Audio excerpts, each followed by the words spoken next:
Hi, my name's John Farrow. I am a former chemical and biological weapons specialist in the U.S. Army. I studied biochemistry at New Mexico State University. I've went on to do medical support missions, and then I became a paramedic. I've been a medical instructor. I was the director of emergency services for the second largest county in the state of Texas. I have a very extensive background in infectious disease and tracking biostatistics.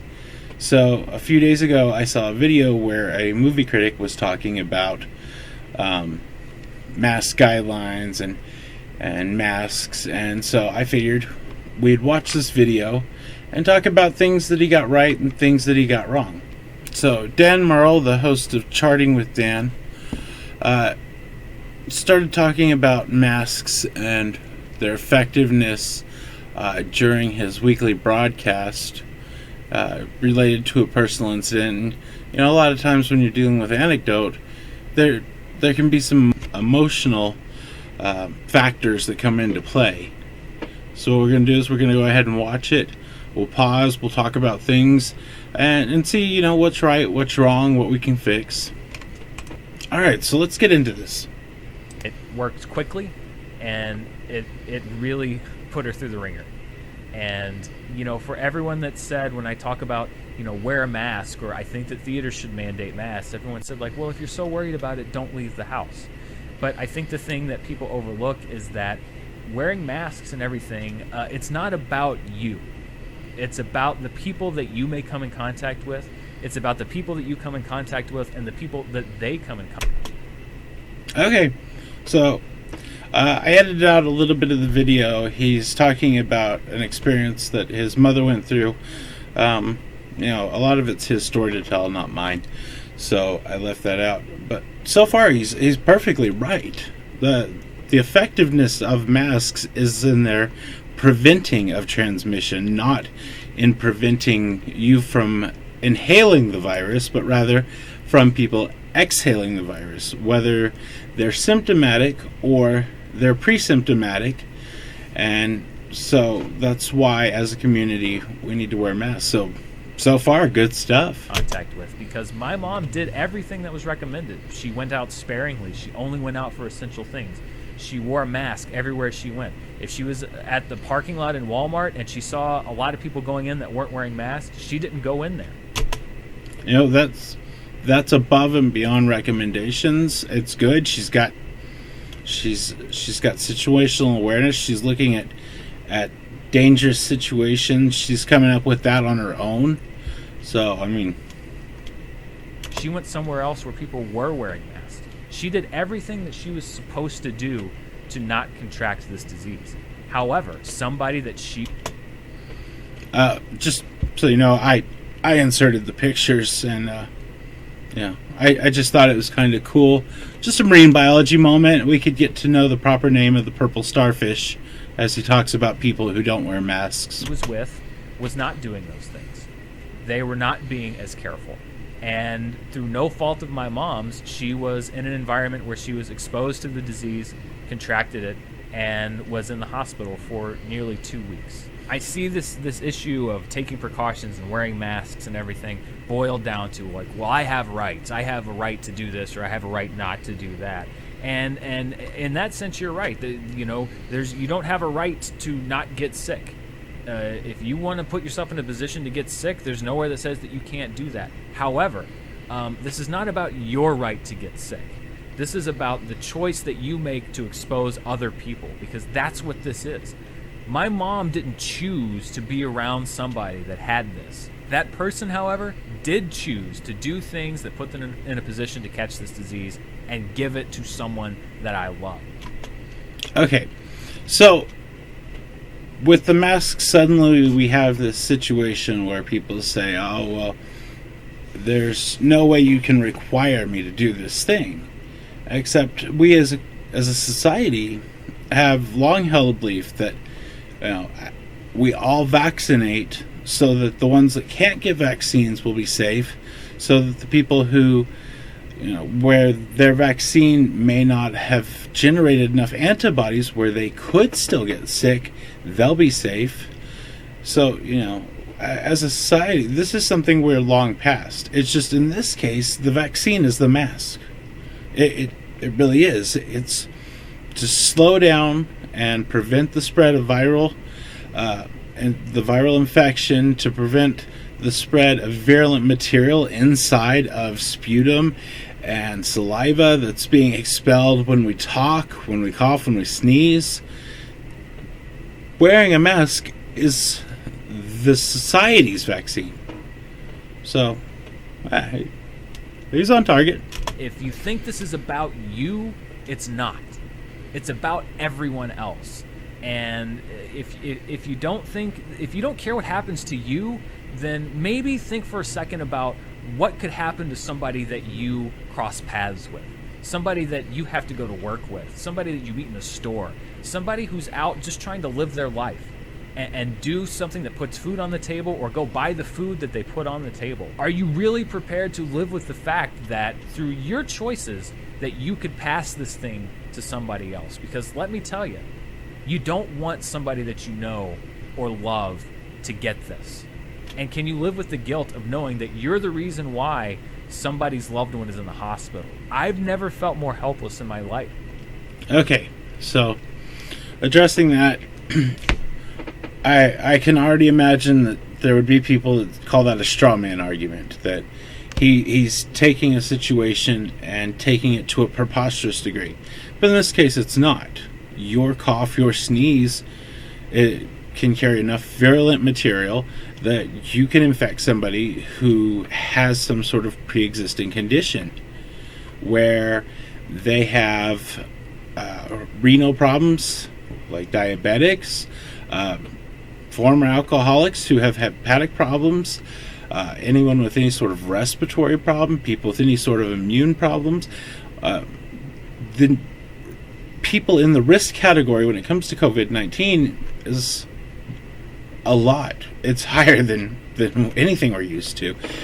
Hypertension is a major risk factor because we find that COVID-19 causes alteration of blood vessels. So any sort of pre-existing health condition can be a risk factor. So the straw man argument can't be applied here. It's a very on point statement. He says it with emotion because of his personal experience, but nothing's wrong or there's no logical fallacies taking place. Then during this whole thing, because I couldn't go see my mom. I had to call the hospital. I had to talk to the nurses, who, by the way, were amazing, and the medical professionals in this country should be applauded every day for what they do still. Not just a few months ago, but still today. I could talk to her on the days when she felt like talking, but particularly early on, those were few and far between. Okay, so in Mr. Murrell's case, he lives in California, and his mother lives 5 states away, I believe. So he's not in the same city as her, and that leads to some issues. But the thing is, with COVID-19, we can't allow visitors, we can't allow the family to come see them. So even if you're in the same city as your parent who's in the hospital, you're not going to be allowed to visit them. They're going to be stuck in the hospital alone for the entire time that they're there receiving treatment. If you don't care about inflicting this on yourself, then I promise you, you do not want to inflict this on anyone else, because it is scary and it is lonely and it sucks.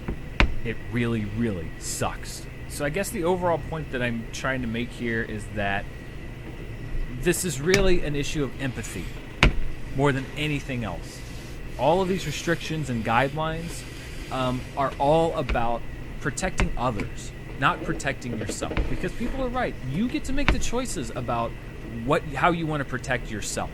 This is about protecting other people, protecting them from getting sick and dying alone in a hospital. why would you ever want to inflict that on anybody? Why would you ever want to do anything that takes a chance at inflicting that? And I think that there are so many different things in this world that could go so much better if people would just think about others and think about empathy and think about how what you do affects someone else and not just how it affects yourself. So I am going to wrap up the show. I'm going to get it out there. I'm going to pack. I'm going to get a good night's rest. And then Mara and I are going to get in the car and we're going to drive across the country and we're going to see my mom. And we're going to do it safely. That's why we're not flying. We're going to be wearing our masks. We're packing food. We've got gloves. We've got protective gear, protective equipment. We wouldn't be going if she hadn't tested negative. We wouldn't be going if she hadn't passed quarantine. We're going to be careful while we're there. We're going to be careful on the way back. And when we do get back, we're going to quarantine ourselves for a couple weeks to make sure that even though we were careful, that we didn't bring anything back with us. Is that going to suck? Yeah, it's going to suck. But you know what? You have to think about other people. And I think that so many things would be going so much better if all of us did that just a little bit more.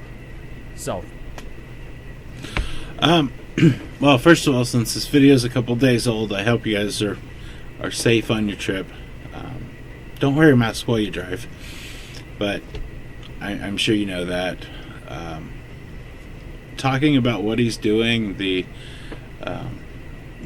packing food for the trip, that way they limit their interactions, because this is the kind of thing where you really do cause a massive outbreak if you are not careful about it, because you're traveling through multiple states, you'd be interacting with lots of people. They're doing everything great. On top of that, coming home and quarantining yourself, I understand with work that may not be possible, but maybe that means the trip isn't possible. But, in their case, they're able to do that, and it's a great thing. They're going above and beyond. Thank you so much for watching. All right. So that's the end of the clip that I wanted to talk about. But while Mr. Murrell, expresses his points with emotions, nothing he says is factually wrong. All of his comments, all of his advice, it was all well thought out. There's nothing. Everything is objective and is factual. Now, in full disclosure, I've seen Mr. Murrell in his work with Honest Trailers and commentaries and movie fights. So, this was the video I expected it to be. While he has a personal anecdote and he speaks with emotion, everything he says is factually accurate. And the advice he gives is good advice. It's a way to keep yourself and others healthy. People like to bring up the mortality rate, but it's the resources that hurt us the most. It's making sure that we have enough pulmonologists, that we have enough ICU beds, that we have enough ventilators, that we have enough respiratory therapists, that we have enough ICU nurses, we have enough medical surgical nurses, we have enough ER staff. When we talk about resources, we tend to just talk about equipment, beds, vents, cardiac monitors, but those people with their experience and their knowledge, those are resources as well, and we tend to not count them as much. But they are in limited supply too, and we have to try to reduce how fast and how heavily we work them, so that they're able to keep working, that they're able to handle as more and more patients develop the disease and have complications that may not result in death, but they result in hospitalization, they result in extra needs in healthcare, they result in extra burden on the healthcare system. And I don't mean that burden as in they shouldn't be taken care of, but that they're going to use resources. So, everything he says is correct. A good video, a good rant. 10 out of 10. Would react again.